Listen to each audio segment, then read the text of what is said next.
মোচা ডাল, মোচার চপ, মোচার পদ রান্না করতে একটু সময় লাগে, কিন্তু আজ আমি মোচার একটা খুব সহজ ঝামেলামুক্ত সুস্বাদু রেসিপি দেখাবো ঘরে থাকা বিশেষ কয়েকটা উপকরণ দিয়ে। নমস্কার বন্ধুরা, ভাই বোনের হেসেল ঘরে সবাইকে স্বাগত। আজ আমি বানাবো চিংড়ি মাছ দিয়ে মোচা ভাজা। ভিডিওটি কেউ স্কিপ করবেন না, পুরো ভিডিওটি দেখার জন্য অনুরোধ রইল। আজকের রেসিপির জন্য আমি এখানে একটা মাঝারি সাইজের মোচা বেশ ঝিরিঝিরি করে কেটে নিয়েছি, আর নিয়েছি দুটো মাঝারি মাপের আলুকে একটু ডুমু ডুমু করে কেটে নিয়েছি, একটা মাঝারি মাপের পেঁয়াজ কুচি, একটা রসুনের 8 থেকে 10 কোয়া খোসা ছাড়িয়ে নিয়েছি, আর নিয়েছি কিছুটা চীনা বাদাম খোসা ছাড়ানো। সবার প্রথমে এই মোচাটা আমি লবণ মাখিয়ে একটু চটকে নেব। দিয়ে দিলাম 1 চামচ লবণ। এবার ভালোভাবে মোচাটা এইভাবে চটকে চটকে মাখিয়ে নেব, তাহলে কি হবে, মোচার থেকে একটা জল ছাড়বে আর মোচাটা তাড়াতাড়ি সিদ্ধ হয়ে যাবে। সম্পূর্ণ ঘরোয়া একটা রেসিপি আমি আজ শেয়ার করব আপনাদের সাথে। একদম ঘরোয়া উপকরণ দিয়ে বানানো, খেতে কিন্তু দুর্দান্ত হয় এবং একবার খেলে বেশ বারবারই মনে হবে যে মোচার এই রেসিপিটা বানাই। লবণ দিয়ে ভালোভাবে চটকে নিয়েছি, এবার আমি এইভাবে রেখে দেবো, অতিরিক্ত জলটা বেরিয়ে যাবে। মোচাটা এইভাবে লবণ দিয়ে মাখা থাক 10 মিনিট, ততক্ষণে আমি এখানে যে উপকরণগুলো নিয়েছি সেগুলো আমি রান্না শুরু করে দেবো। গ্যাসে কড়াই বসিয়ে দিয়েছি, কড়াই গরম হয়ে গেছে। এখন আমি এর মধ্যে দিয়ে দেবো 3 চামচ মতো সর্ষের তেল। এই রেসিপিটায় তেলটা একটু বেশি দিলে বেশি ভালো লাগবে খেতে। কড়াই তেলটা গরম হয়ে গেছে, এখন আমি এর মধ্যে 4টে শুকনো লঙ্কা এবং 1 চামচ গোটা জিরে ফোড়ন দিয়ে দিলাম। ফোড়নটা হালকা একটু তেলে নাড়াচাড়া করে নেব। ফোড়নটা তেলে হালকা নাড়াচাড়া করে নিয়েছি, এবার আমি এর মধ্যে দিয়ে দেবো ডুমু ডুমু করে কেটে রাখা আলু। আলুটা তেলে একটু নাড়াচাড়া করে ভেজে নেব।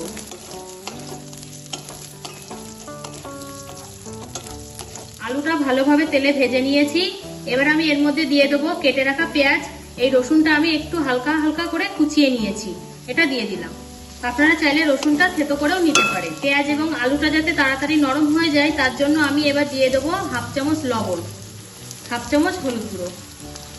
ভালোভাবে কষিয়ে নেব তেলের সাথে।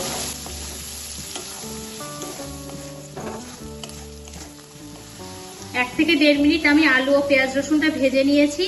এবার আমি এর মধ্যে দিয়ে দেবো চিংড়ি মাছ। এটা আমি স্কিপ করে গেছি, দেখানো হয়নি। এখানে চিংড়ি মাছটা অপশনাল, আপনারা না চাইলেও নাও দিতে পারেন। এখানে আমি 100 গ্রাম যে ছোট ছোট কুচো চিংড়ি, সেই চিংড়ি মাছটা আমি নিয়েছি, লবণ ও হলুদটা মাখিয়ে নিয়েছি, এটা দিয়ে দিলাম। যেহেতু ছোট চিংড়ি, এখানে আমার আগে ভেজে নেওয়ার প্রয়োজন হবে না, এই তেলের মধ্যে দিলেই ভাজা হয়ে যাবে। চিংড়ি মাছটা তেলে ভেজে নেব ভালোভাবে। সবকিছু আমি তেলে বেশ ভালোভাবে ভেজে নিয়েছি। এবার আমি এর মধ্যে দিয়ে দেবো কিছু গুঁড়ো মশলা। এখানে দিয়ে দিলাম 1/2 চামচ ধনে ও জিরে গুঁড়ো, দিয়ে দেবো 1/4 চামচ মরিচ গুঁড়ো।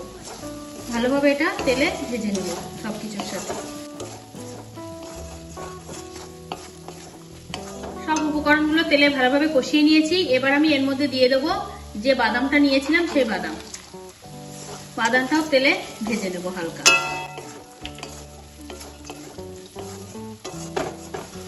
সবকিছু ভাজা আমার পুরোপুরি কমপ্লিট। এবার আমি এর মধ্যে দিয়ে দেব লবণ মাখিয়ে রাখা মোচা,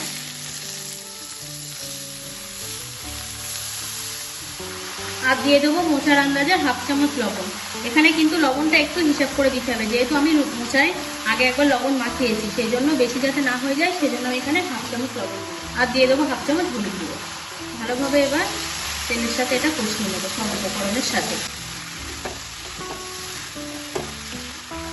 সব উপকরণের সাথে আমি মোচাটা ভালোভাবে মিশিয়ে নিয়েছি। এবার মোচাটা যাতে তাড়াতাড়ি নরম হয়ে যায়, সেজন্য আমি 5 মিনিটের জন্য ঢাকা দিয়ে দিলাম। 5 মিনিট হয়ে গেছে, আমি এবার ঢাকাটা একবার খুলে নেব, হালকা নেড়ে দেব। এবার মোচাটা সিদ্ধ হওয়ার জন্য এর মধ্যে আমি দিয়ে দেব 1/2 কাপ জল। ভালোভাবে এবার জলের সাথে মোচাটা মিশিয়ে নেব। এখানে কিন্তু আমি জল দেওয়ার পরে লবণ আর হলুদ দেব না, কারণ এখানে জলটা আমি পুরোপুরি শুকিয়ে নেব, সেজন্য আমার এখানে লবণের প্রয়োজন হবে না। আর দিয়ে দেবো 4টে কাঁচা লঙ্কা। এই রেসিপিটা একটু ঝাল ঝাল খেতে ভালো লাগে। যারা নিতান্তই ঝাল খেতে পারেন না তাদেরকে বলছি, তারা নিজেরা স্বাদ বুঝেই লঙ্কাটা দেবে। আর একবার আমি হালকাভাবে নেড়ে দেবো একটু। আর দিয়ে দেবো 1 চামচ চিনি। এই রেসিপিটা কিন্তু অবশ্যই একটু মিষ্টি মিষ্টি স্বাদ করতেই হবে, তাহলেই বেশি ভালো লাগবে খেতে। চিনিটাও ভালোভাবে মিশিয়ে নেব। আবারও 5 মিনিটের জন্য ঢাকা দিয়ে দিলাম। 3 মিনিট হয়ে গেছে, আমি একবার ঢাকাটা খুলবো, হালকা হাতে একটু নেড়ে দেব। এইভাবে ঢাকা দিয়ে দিয়ে নেড়ে নেড়ে এই রেসিপিটা করতে হবে। এবার দেখবো আলুটা সিদ্ধ হয়েছে কি। আলুটা সিদ্ধ হয়ে গেছে, মোচাও দেখুন অনেক নরম হয়ে গেছে। যখন এইভাবে ঢাকা দিয়ে দিয়ে মোচাটা রান্না করবেন তখন অবশ্যই গ্যাসটাকে মিডিয়াম টু লোতে রেখেই করবেন, কারণ বেশি জোর দিয়ে করলে তলায় লেগে পুড়ে যেতে পারে। সেই জন্য এটা আস্তে আস্তে করেই করতে হবে। রান্নাটা কিন্তু আমার প্রায় শেষের পথে। এবার আমি এর মধ্যে দিয়ে দেবো 1/4 চামচ গরম মশলা গুঁড়ো। মশলাটাও ভালোভাবে মিশিয়ে নেব।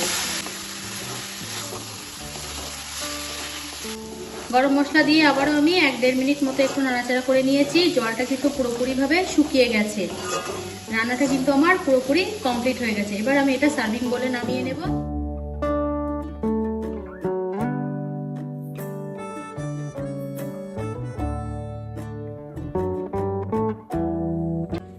রেডি হয়ে গেল আজকের রেসিপি, চিংড়ি মাছ ও বাদাম দিয়ে মোচা ভাজা। এটা এখন গরম গরম ভাতের সাথে খেতে কিন্তু অসাধারণ লাগে। আজকের রেসিপিটা তাহলে এই পর্যন্ত। যে সকল নতুন বন্ধু আমার ইউটিউব চ্যানেল থেকে দেখছেন তারা অবশ্যই চ্যানেলটিকে সাবস্ক্রাইব করে দেবেন, আর যে সকল বন্ধুরা ফেসবুক থেকে দেখছেন তারা অবশ্যই ফেসবুক পেজটিকে ফলো করে দেবেন। আজ তাহলে এই পর্যন্ত, দেখা হচ্ছে পরের কোনো নতুন রেসিপিতে।